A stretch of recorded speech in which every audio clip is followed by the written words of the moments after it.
La consommation collaborative regroupe l'ensemble des nouvelles formes de partage, d'échange et de location permises par les sites internet de mise en relation entre particuliers. Les professionnels estiment que les trois piliers de ce concept sont le renforcement du lien social, le critère financier et l'écologie. On remarque que le succès des plateformes de consommation collaborative est en grande partie dû à l'aspect financier en ces temps de crise. On peut donc se demander ce que deviendrait ce concept si la crise économique venait à disparaître. Nous avons interrogé des personnes pour connaître leur expérience de la consommation collaborative. Oui, je connais. En fait, c'est du commerce communautaire avec comme basé sur le troc, sur l'échange, à moindre coût. Non, pas du tout. Alors en fait, il s'agit d'un nouveau mode de consommation. Et donc du coup, est-ce que vous avez déjà consommé de cette manière? J'ai déjà pratiqué le covoiturage, effectivement. Notamment avec Blablacar, c'est pas surtout Blablacar. Donc du covoiturage. J'ai déjà fait du couchsurfing, je crois, enfin je crois que c'est ça. Et donc voilà, encore une fois, c'est une nouvelle façon de consommer où j'ai pas besoin d'aller dans un hôtel ou carrément avoir une maison à Paris si je veux aller à Paris, juste à squatter chez les gens, tout simplement pour profiter du lieu et puis voilà. C'est davantage faire de nouvelles rencontres, avoir l'occasion de discuter avec des personnes que je ne connaissais pas et avoir une nouvelle expérience avec des personnes de l'extérieur. Ah bah c'est essentiellement le prix parce qu'en général c'est moins cher et aussi un peu la convivialité parce qu'on peut aussi découvrir des gens super intéressants, super sympas et discuter avec eux. C'est pas juste un service rendu et ensuite au revoir. D'une part c'est vraiment moins cher que d'acheter. Puis d'autre part ça permet de rencontrer des gens. Comme notre dernier témoin, en France, 89% des urbains considèrent que la consommation collaborative est un moyen de favoriser le lien social. Mais ils sont aussi 89% à estimer que le principe permet avant tout de réaliser des économies. De plus, 82% jugent ce mode de consommation plus écologique. Mais qu'en pensent les professionnels? Nous avons tout d'abord rencontré Yann Gegenheimer, l'un des cofondateurs de la machine du voisin, une plateforme permettant de partager l'utilisation de sa machine à laver pour une petite contrepartie financière. Est-ce que tu aurais éventuellement réfléchi à un après-crise? Alors on n'a pas du tout réfléchi à un après-crise, tout bonnement parce qu'au début on n'a pas créé la machine du voisin dans l'optique de pallier un manque ou un problème dû à la crise. Le principal motif en tout cas d'utilisation de notre site n'est pas l'argent, c'est le côté convivial et rencontre avant tout. Donc à mon avis ça m'étonnerait que le phénomène s'essouffle après la crise, en tout cas pour ce qui est de la machine du voisin. Et sinon l'entreprise, tu la vois comment dans 10 ans?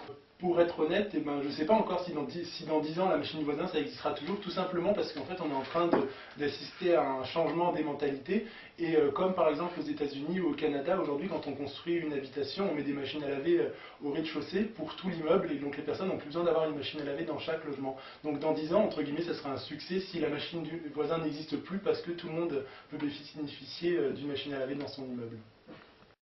Pour aller plus loin, nous avons questionné Julien Delon, cofondateur de Séjourning, un site internet permettant à ses utilisateurs de louer leur appartement durant leur absence. Est-ce que tu as des chiffres au niveau de Séjourning? On a multiplié par 4 les 12 derniers mois notre nombre de loueurs. Aujourd'hui on a 4000 loueurs en France.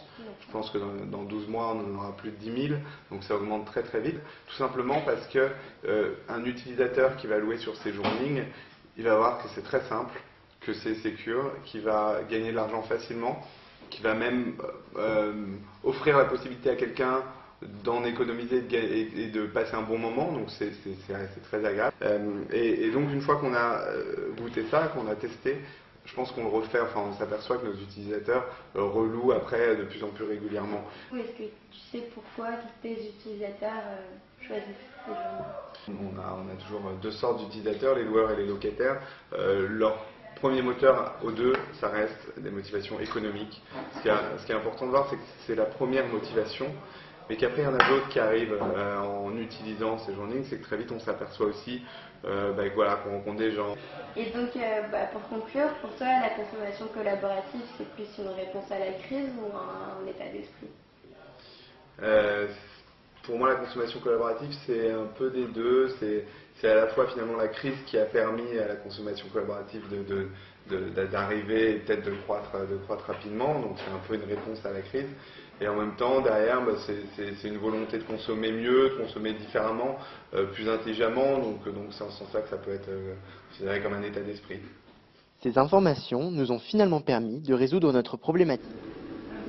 Finalement, vous pensez que les entreprises qui s'engagent dans la consommation collaborative auront vraiment un avenir après la crise? Bon, déjà la crise n'était pas le seul élément déclencheur. Il y a aussi eu la confiance dans les nouvelles technologies qui a permis à ce concept de se développer.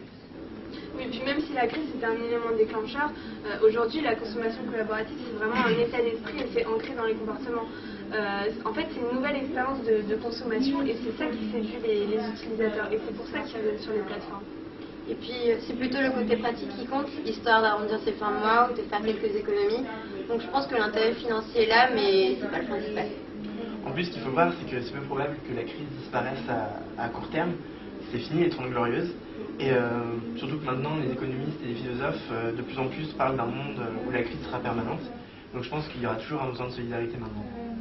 Après, le seul bémol, c'est qu'au final, ces systèmes de solidarité sont un peu plus intéressés qu'avant et que tout le monde essaye de surfer sur cette tendance pour en tirer parti. Bon, donc en fait, ce qu'on peut retenir, c'est que finalement, la consommation collaborative, elle n'est pas prête de disparaître parce qu'elle n'est qu'en partie expliquée par la crise. Au final, la volonté de développer le lien social, de renforcer le lien social, ça joue un rôle beaucoup plus important que ce qu'on avait imaginé. Et puis en plus, on voit de plus en plus se développer des comportements éco-responsables, donc je pense que ça pourrait être une belle source de motivation pour les années à venir. Ok, cool, je pense qu'on tient une conclusion. Ouais.